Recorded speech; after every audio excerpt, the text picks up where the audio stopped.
ओम शांति। सुनते हैं 16 जुलाई 1969 को चले हुए मीठे बाप दादा के मधुर महावाक्यों का मंथन। टाइटल है मधुबन निवासी गोपों के साथ अव्यक्त बाप दादा की अव्यक्त रूह रिहाना। बड़ी एकाग्रता और प्रेम सहित सुनेंगे। मीठे बाबा ने कहा, मधुबन निवासी गोपों का किस लक्ष्य से ये समागम हुआ है। बाप दादा इसलिए आए हैं कि आप सभी बच्चों का परिवर्तन समारोह है। तो परिवर्तन समारोह पर आए हुए हैं। भट्टी में किस लिए बैठे थे? परिवर्तन के लिए। तो आज परिवर्तन समारोह में मिल रहे हैं। परिवर्तन की उत्कंठा सभी में बहुत अच्छी है, उत्साह भी है, हिम्मत भी है। वर्तमान समय हर एक वक्त अपनी अपनी प्रत्यक्ष रूप में ला रहे हैं। पहले गुप्त थे, जैसे सूर्य की रोशनी में सितारे छिपे हुए होते हैं। जब सूर्य दूसरे किनारे चला जाता है तो सितारों की चमक प्रत्यक्ष होती है। तो अब ज्ञान सूर्य व्यक्त किनारा छोड़ अव्यक्त वतन में खड़े हैं। तो व्यक्त देश में आप सितारों की प्रत्यक्षता देखने में आती है। थोड़े समय में ही देखेंगे जो संगम का संपूर्ण रूप आप सभी का है, वह कौन सा है। शक्तियों और पांडवों के रूप में। तो ये संगम का जो संपूर्ण स्वरूप है, वह अब प्रत्यक्ष आप सभी को अपने में महसूस होगा। मालूम पड़ेगा हमारे कौन से भक्त हैं, कौन सी प्रजा है। जो प्रजा होगी वे तो नज़दीक आएंगे और जो भक्त होंगे वे आखिरीन पिछाड़ी में चरणों पर झुकेंगे। तो हर एक सितारे के अंदर जो राजधानी अथवा दुनिया बनी हुई है, वह अब प्रत्यक्ष रूप लेगी। जब वह प्रत्यक्षता होगी तब सभी अहो प्रभु का नारा लगाएंगे।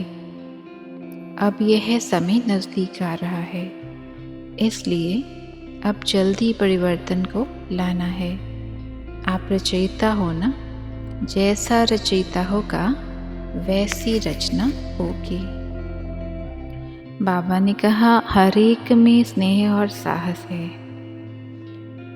उसका सिर्फ बीज नहीं, लेकिन बीज का कुछ प्रत्यक्ष फल भी देखने में आता है। वह प्रत्यक्ष फल देखकर बाबा हर्षित होते हैं, लेकिन जब फल निकलता है तो फिर उनकी बहुत संभाल करनी पड़ती है। तो आप भी इस फल की बहुत संभाल रखना, क्योंकि यह फल बाप दादा को ही स्वीकार कराना है। लेकिन यह खबरदारी रखनी है कि बीच में माया रूपी चिड़िया फल को जूठा न कर देवे। फल जब पक जाता है तो फिर पक्षी उसको खाने की बहुत कोशिश करते हैं। तो यह माया भी इस फल को खाने के लिए कोशिश करेगी। लेकिन आप लोगों ने किसके लिए फल पकाया है, तो संभाल भी पूरी करनी है। उम्मीदों का सितारा चमकता हुआ बाप दादा देख रहे हैं। सिर्फ इस सितारे के आगे बादल नहीं आने देना। तो ये जो उम्मीद का सितारा चमकता हुआ देखने में आ रहा है, उसकी परवरिश करते रहना। कोई भी कार्य हो, चाहे स्थूल चाहे सूक्ष्म, एक तो कभी साहस नहीं छोड़ना, दूसरा आपस में स्नेह कायम रखना। तो फिर पांडवों की जय जयकार हो जाएगी। जय जयकार के नारे सुनने में आएंगे। अभी तो कभी कुछ हो रहा है। जब जय जयकार हो जाती है तो फिर नाटक समाप्त हो जाता है। फिर आप सभी को अव्यक्त स्थिति का झंडा दूर से देखने में आएगा। आप सभी की अव्यक्त एक रस स्थिति का झंडा सारी दुनिया को लहराता हुआ देखने में आएगा। आज जो ये परिवर्तन की प्रतिज्ञा का कंगन बांधा है, यह अविनाशी रखना है, कंगन उतारना नहीं है। आगे चलकर बहुत अच्छी सीनरियाँ आएंगी, लेकिन वह सीनरियाँ आपका परिवर्तन ही नज़दीक लाएगा। अपनी वैल्यू का भी पता पड़ेगा। जब अपनी वैल्यू का पता पड़ेगा तब वह नशा चढ़ेगा। अभी कभी क्या वैल्यू रखते हो, कभी क्या वैल्यू रखते हो, भाव में हेर फेर हो जाते हैं। जैसे कोई चीज़ निकलती है तो पहले भाव थोड़ा नीचे ऊपर होता है, फिर फाइनल हो जाता है। अपनी वैल्यू का अभी फाइनल मालूम नहीं पड़ा है। कभी समझते हो बहुत वैल्यू है, कभी कम समझते हो, लेकिन यथार्थ हर एक की वैल्यू क्या है वह अभी जल्दी मालूम पड़ेगा। मधुबन है बाप दादा का सारी दुनिया के बीच में बड़े प्यार से बनाया हुआ शोकेस। जैसे शोकेस में बहुत अच्छी अच्छी चीज़ें रखते हैं और सभी चीज़ों से ऊंची चीज़ शोकेस में रखते हैं, तो मधुबन सारी दुनिया के लिए शोकेस है। उस शोकेस में आप अमूल्य रत्न रखे हुए हो। यह मालूम है कि हम मधुबन शोकेस में अमूल्य रत्न हैं। शोकेस में जो चीज़ें रखी जाती हैं उसका खास ध्यान रखा जाता है, तो आप सभी भी शोकेस के मुख्य रत्न हो। आपको देखकर सभी समझेंगे कि अंदर क्या माल है। फिर बाबा ने कहा, अगर एक बात याद रखेंगे तो शोकेस से शो करेंगे। वे कौन सी बात? जो कर्म हम करेंगे हमको देख और करेंगे। हर एक को समझना चाहिए मैं अकेला नहीं हूँ, मेरे आगे पीछे सारी राजधानी है। मेरी प्रजा, मेरे भक्त मुझे देख रहे हैं। हम अकेले नहीं हैं। अकेला जो काम किया जाता है उसका इतना विचार नहीं रहता है। अभी अपने को अपनी प्रजा और भक्तों के बीच में समझना है। सभी आपको फॉलो करेंगे। फिर बाबा ने कहा, जो भी सेकंड कदम चलता है वह तुम्हारा संस्कार आपको जो भक्त और प्रजा है उनमें भरता जाएगा। जैसे माँ के पेट में गर्भ होता है तो कितनी संभाल करते हैं, क्योंकि माँ जो करेगी, जो खाएगी, वह संस्कार बच्चे में भरेंगे। तो आप सभी को भी इतना ध्यान रखना है कि जो कर्म हम करेंगे हमको देख हमारी प्रजा और हमारे द्वापुर से कलयुग तक के भक्त भी ऐसे बनेंगे। मंदिर भी ऐसा बनेगा, मूर्ति भी ऐसी बनेगी, मंदिर को स्थान भी ऐसा मिलेगा। इसलिए हमेशा लक्ष्य रखो कि हम अभी अकेले नहीं हैं, हम मास्टर रचयिता के साथ रचना भी है।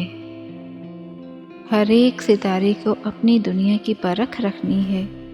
फिर कोई की छोटी दुनिया है, कोई की बड़ी दुनिया है।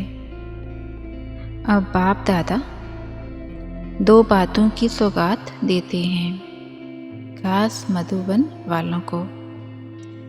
बाबा कहते, एक ही लगन में हर वक्त रहना। हमारा तो एक, दूसरा ना कोई, और दूसरा है इकानमी में रहना। एक की याद और इकानमी, ये दो सौगात आज के समारोह की है। कितना भी कोई अपनी तरफ खींचे, लेकिन एक के सिवाय दूसरा न कोई। ये है मनसा की बात और एक का नामी है कर्मना की। तो मनसा और कर्मना दोनों ही ठीक हो तो वाणी ठीक रहेगी। जैसे साकार रूप में भी देखा ना कि एक लगन और एकानामी। इसलिए याद है मंत्र कौन सा सुनाते थे?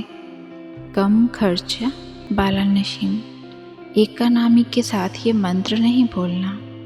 एकानामी भी हो, साथ साथ जितना एकानामी हो उतना फराक दिल भी हो। फराक दिल में एकानामी समाई हुई है। इसको कहा जाता है कम खर्चा बालानशीन। बाबा ने मधुबन निवासियों को कहा कि आप सभी से एक्स्ट्रा भाग्यशाली हो, क्योंकि जिनके घर में बहुत मेहमान आते वे बहुत भाग्यशाली होते हैं। तो एक्स्ट्रा भाग्यशाली हुए क्योंकि सभी से ज़्यादा मेहमान यहाँ आते हैं। आपकी मेहमान नवाजी उनको सदा के लिए मेहमान बना दें। बाप दादा साकार में ये करके दिखाते थे। एक दिन की मेहमान नवाजी में पूरे जीवन के मेहमान बनाना। ऐसी मेहमान नवाजी करनी है, इसको कहा जाता है सन शोज फादर। अब सुनते हैं मुरली के मुख्य पॉइंट्स। पहला है, यह संगम का जो संपूर्ण स्वरूप है वह अब प्रत्यक्ष आप सभी को अपने में महसूस होगा। दूसरा है, रचयिता को अपनी रचना का ध्यान रखना है। तीसरा है, उम्मीदों का सितारा चमकता हुआ बाप दादा देख रहे हैं। सिर्फ इस सितारे के आगे बादल को नहीं आने देना। चौथा है, अपनी वैल्यू का अभी फाइनल मालूम नहीं पड़ा है। कभी समझते बहुत वैल्यू और कभी कम समझते हैं, और बाबा ने कहा वो भी फाइनल हो जानी है। पांचवा है, एक की याद और एक का नामी। ये 2 सौगात आज के समारोह की है। छठा है, मुख्य 4 बातें नहीं बोलनी है। एक तो शिक्षा, सावधानी, ठप्पा और 1-2 को आगे कर उन्नति को पाना। 4 बातें, एक है शिक्षा, दूसरा सावधानी, तीसरा ठप्पा और 1-2 को आगे कर उन्नति को पाना। ओम शांति।